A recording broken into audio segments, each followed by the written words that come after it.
permission to the guy that repairs my accordions to send a student my way who happened to be up in this area. He didn't hang up the phone before it rang again, and I was excited to have a lesson. And I thought I'd kind of test her out because I didn't really want to take on a student, and I gave her a difficult tune to learn, and I taught it to her and everything, but I didn't expect much, you know. I come back the next week and she had it pretty well mastered. I mean, not, you know, her fingers weren't dexterous enough and whatnot, but she learned the tune, so she did her homework. So I couldn't throw anything at her that she wasn't learning. So, and she sucked it up. Now she's doing gigs herself. Wow. But I taught her for 3.5 years, and then she decided to move on with her life, and she went up to Maine. There's a lot of Irish culture up there, a lot of bands, and she's getting gigs and whatnot. But on her day out, she called me up to her house to ask me to help move something. And I get there, and she said, I didn't really have anything for you to move. The movers came last night. They already took everything. I said, I just wanted to give you. This was hers that she had bought from the original guy that gave her my phone number. And I was floored. It's $8,000. Wow. My wife has never given me anything worth that much money. No one on the planet edit has ever this. given me anything of this value in my life. Ever. How old is it? It's new. Oh, wow. I mean, it's 3 years old. I mean, she bought it brand new. But it's a Saltarell is it's a very sought after. It's like a Stradivarius of For a accordion, violin, yeah. for accordion. Not really, but it's up there. The craftsmanship is kind of amazing. They make it sound. It's a very Irish sounding tune, so it sounds a lot like an Irish button box, more than another piano accordion. Oh, it's a button box. That's the little ones. Yeah, that's what most Irish bands. Right. So. Yeah. Yeah, it's, I was floored. I didn't know what to say. So. That's beautiful. But Well, the next time you speak to her, thank her for us. yeah. I'll go up and thank Robin Ellsworth if you want. Marty, do you do any feshes? Do you play at feshes or? What's his name? Brian down at Sexton down in. Yeah. I used to do his a couple. It was like down the shore, right, Brian? Yeah, I used to do Brian's a little bit. I hate. God bless. I'm sorry. I hate professionals. We hate dancers in general. Do you really? Not as people. Just like them. Just as a culture, you know. Just I like some better words. I get the profession, and then please tape. I'd be in a square, sitting like this, you know, with my little bottle of water, because you can't drink beer at these things, you know, not anymore. You used to be able to, but, and there'd be chairs with police tape wrapped around it. And the very first time I sat one, I'm like, why do I need police tape? But I now know, it didn't take long before I realized that the parents, so especially the mothers, would be coming in, pushing me, slow it down, pick it up, faster. That's the wrong reel, that's the wrong jig. They're all the same. It's 6-8 times it's a jig. They're all the same. But they had to have a specific one. And you're talking about someone who's been dancing for 4 months now. Right. And these people would be doing this, and they'd be yelling at you, and they'd be fighting with the judges that the musicians screwed them up. And all you're doing is...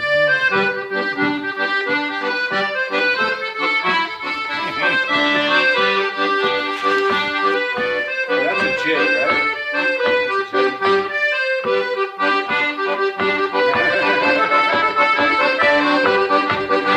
All day fucking long. Sorry. The pay was phenomenal. You could get They do get paid. You get paid $700-800. But like doing the set dances, at least you get a little variety, right? I mean, That Java Journey work. Java Journey, that was always my favorite. That my daughter did. yeah, you could do the set. I like King of the Fairies myself. Yeah, as like far that. as It's I not go. like King of the Fairies.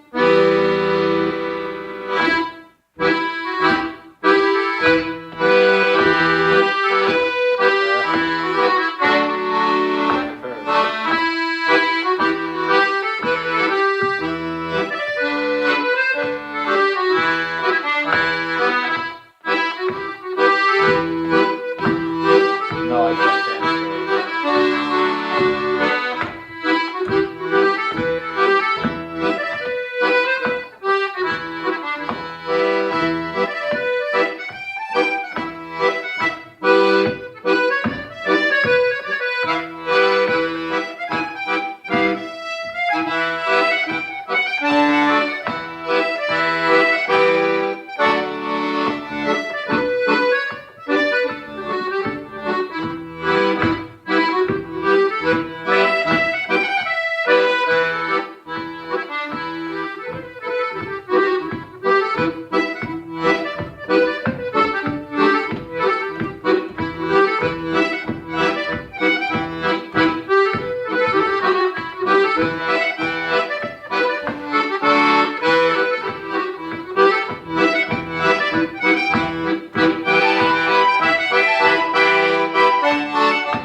goes, or is it the other way around?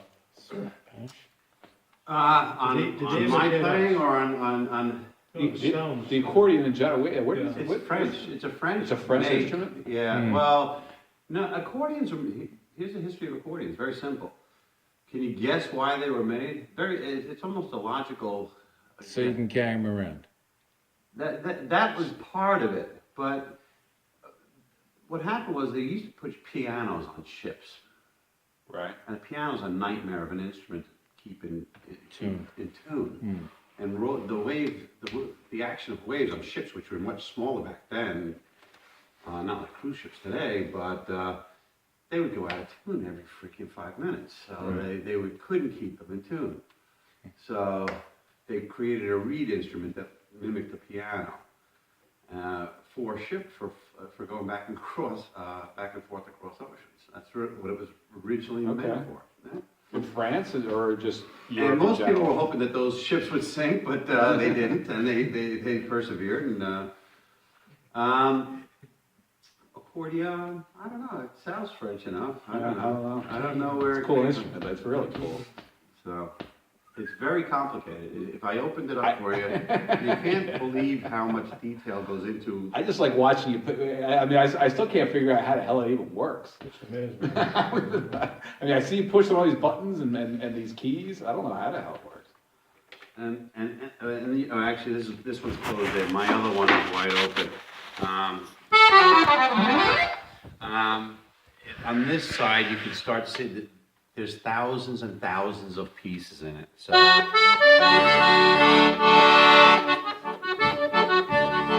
the thing about the accordion, it's a very logical instrument. It works very sequentially. So if you'll notice on my fingers, everything's about the keys, and that's with all instruments. Even everything's based on a major, minor, circle of fifth key system, right? Every single thing. So you have C, D, E, F, G. C, D, E, F, G, A, B, C. There's 8. There's only 8 notes. In those 8 notes, there's minors and sharps. So there's sharps and the flats, okay? And in there's minors, sevenths, and fundamentals. It's all connected. So if you can play a scale here,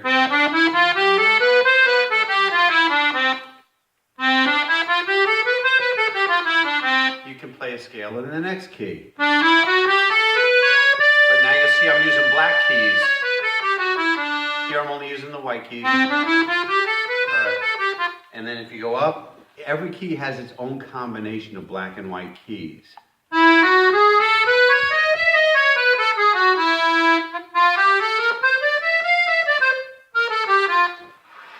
Same thing on the other side. It's even more logical. So if I can do this, I can do it in any key. Go up one key.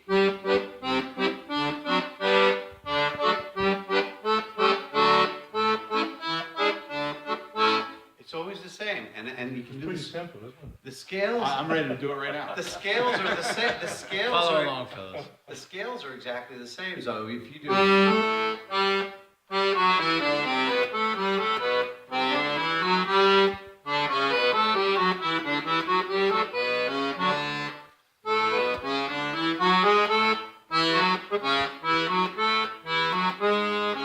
So it's air going in, and it's just almost like a harmonica, right? The same No, thing? harmonic is two per one. So 2 pulls is two sounds for a pull in and a pull out. So Right. 2 different sounds. This is the same sound whether you're in or out? In or out. Oh, okay. This is, That makes it easier. This is true. Well, No? easy is relative. Like if you ever see a tin whistle, it's only 6 holes. Right, You can still play the same exact tunes. How is that possible? right. I have 144 keys on a piano. Here I have 44 keys. He has 3 things. We can all play the same amount. We do it by, like when the whistle, in order to add that much, you blow harder to add, and that brings it up a whole scale. So you'll do your 6, and then you blow harder, and it brings you up. Blow even harder, and it starts to get into the call the dog range, But they're all connected. So Yeah. You ready? Pretty cool. Oh, You ready to try it? over at my place the other night, Yeah, I brought him out a whistle and He played it within 3 minutes. He had it mastered as far as my ear. But Marty did playing the, oh, is that right? Playing the tin whistle, is that right? mm, What's that? I'm just asking you to read it. And that's Okay. what- Yeah, I'm watching. He gets all nervous, like, He's a bad it's influence. his on me. first time, so you have to forgive. first thing, this is a friend of yours, I remember when he was young and vibrant. right? The good old days. Before his hips went out. Where's it? Yeah. That's Bernie. Oh, South Africa. Cool. Fantastic. Before his hips went out, he had 2 hip replacements. I'm out of hips now. That's no fun. But Good they now. do amazing things with that. Wow, it's unbelievable. My brother, Titanium? I got him his first And accordion ceramic, yeah. when he was 9 years old. He's a friend of mine working with me. He sent it for £9, which was $9 back then. And the first day he picked it up, he heard the tune on the radio and he started playing. And he On the still- accordion? He still plays it, yeah. How old were you when you started playing? My mother threw me in the ring when I was about 10. And she taught me my first couple of tunes, buttons and bows and things like that. You know, just stuff that she would have been singing around the fire more than jigs and reels. She didn't really know that stuff that well. She knew a few. But she was from the old country, your mom? My first teacher was Sean Quinn.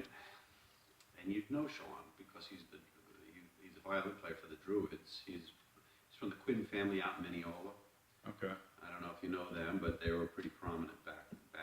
Lou Quinn was the father, and then Brian Quinn was the I was going to say, brother was a Brian Quinn, and yeah. he's doctored here in the Huntington Medical Center, believe Okay. it or not now. And Brian was the accordion teacher, but he wasn't taking on any more students. But Sean taught the Cali bands, and I was in one of his B Cali band. My sister was really good on the piano, and she was in the A Cali band. So I just kind of got thrown in there. Hated it. Did everything in my my power to get my mother to let me play football a little more and play accordion and dance a little less, you know, but that's the Irish way. And, you know, in the end, when I moved up, my parents moved up to Pearl River when I was in college. And it turns out that they moved very close to Dermot O'Brien. So I don't know if you know Dermot's name, but he's Patty Noonan, Dermot O'Brien, Richie Kelly, those guys. I don't know if you know any of them, but they're all fairly prominent accordion players. And Dermot O'Brien I was his only student ever. And I went up to him and I told him that, look, you probably don't know this, but my father probably single-handedly put your kids through college, at least a few of them, by buying your records and making me listen to them every Sunday. And, you know, just, Guilted him into a Catholic way. Dermot O'Brien was the god of accordion. And, Aye. when he says he trained with Dermot O'Brien, Wow. So Dermot and I became very good friends over the years. And his wife passed. He became a different person. He became very reclusive. He didn't really want to teach. He didn't want to do anything when his wife passed. So. But I got a good couple of years out of him before, and he definitely brought me along a long way. Wow. So 10, you started, you were 10, and then? I had a sabbatical from the time I could stop, which was about 14. So I played for about 4 years in the Cali band thing, hating it, and so I really wasn't a good student. And then once I got into high school, my mother said, okay, enough, you know, I'm not gonna fight with you anymore, and I quit. When I graduated college, my mother said, you know, why don't we go up to East Durham? You remember that place when we were kids? And I said, vaguely, I kind of remember the Shamrock House, which my cousins were owners of. Oh, is that right? They got a big fest up there every year. The Kelleher's, do you know the Kelleher's? No. Well, they were the owners of the Shamrock House. That's like Catskills, I mean, right? Yeah, they're not Eagle. Yeah, They're my cousins. Okay. Second I couldn't go up there, it's all incestual. That's right, exactly. It's, Ancestral. it's not ancestral. He's right. And I get up there, and all these people that I had known from back when I was doing the Sean Quinn thing, they were all up there, but now they were really good. All of them. They were all in big bands, and I'm like, holy crap, what happened here? Like, I said, well, they just never stopped. I said, well, goes to show you. And I But I was kind of smitten with it at that point, and then I started hanging out with John. I met John Whalen that weekend, and we started hanging. He lived close to me, and John Whalen and I started hanging out. And he started showing me some tunes. I kind of picked it up. First, the dust that came out of the damn thing when I first opened it up, and the bellows were cracked and everything. So I actually went and got them repaired. And John and he started showing me some tunes, and then I hooked up with Dermot after that. Oh. Here I am, sitting in Bill Healy's shop, 35 years later. Come a long way. Drinking whiskey and playing a tune. Well, thank you, sir. It's a privilege. Thank you. Yeah, absolutely. Well, it's fun. It definitely is fun. That's beautiful music.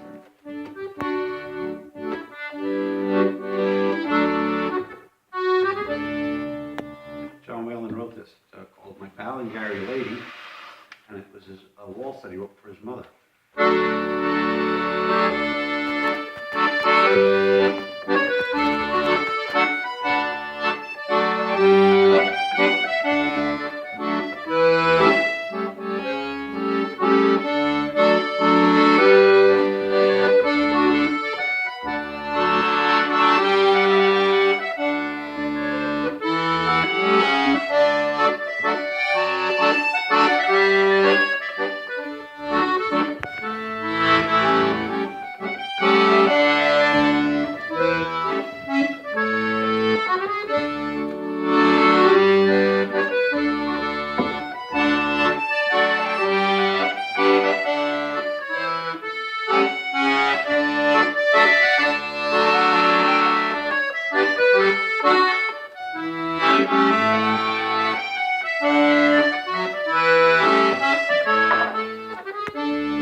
Beautiful. That's a song that tune that my friend John wrote for his mom before she passed away. So That's beautiful. John Whalen. Yeah. I've seen he at feshes, at the plural of a fesh is like fasciana or something. There's a Gaelic, I don't know what it is, but anyway, at feshes, Gaelic, yeah. you'll see a lot of vendors they'll include CDs that you can buy with music for the kids to practice to. I always see a lot of John Whalen He's a very CDs. popular guy. He plays some pretty nice stuff. He had a great album called Come to the Dance, which was all about playing the old stuff. Right. All of the old trad stuff. And he actually had a really great chat about it in his jacket cover. And he's saying the old stuff, like the Irish Washroom and all the stuff that people like to make fun of now. But he said the reason they still know it is because it was that good. The music was Right. so well written. In the early stuff, the early traditional stuff, a lot of the newer stuff, it's fun, it's great, but it's forgettable. Some of the old, you'll never forget Irish rock. Everyone knows that. They all